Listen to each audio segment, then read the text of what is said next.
In today's video, I'm going to teach you how to change marketing emails on Glassdoor, Email Preferences 2026. If you want to reduce inbox clutter or fine-tune which promotional messages you receive, this quick walkthrough will show you exactly where to update your settings without affecting important job alerts or account notices.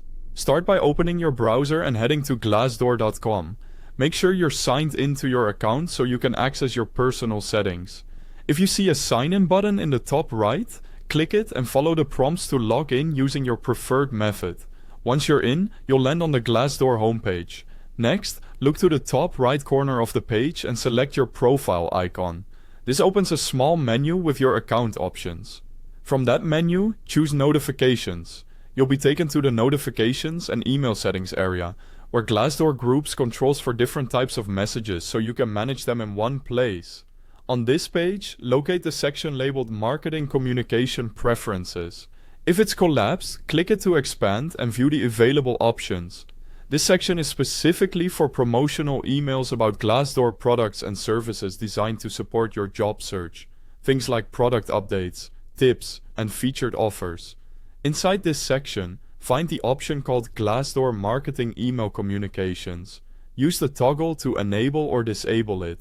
Turning it on means you agree to receive these marketing messages. Turning it off stops them. This change won't impact transactional or security emails, and it won't affect your job alerts or company follow notifications, which are managed elsewhere on the same page. It's a focused control just for marketing content. There's no separate save button here. Your preference autosaves as soon as you change the toggle. You may see a brief confirmation message and that's it. Give it a moment and your choice is applied to your account. A few quick tips to wrap up.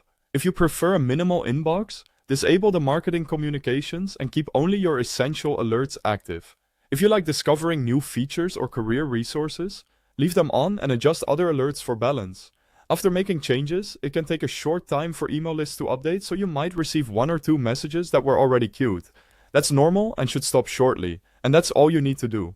You went to Glassdoor, signed in, opened your profile menu, selected notifications, expanded marketing communication preferences, and toggled Glassdoor marketing email communications. Simple, fast, and fully in your control.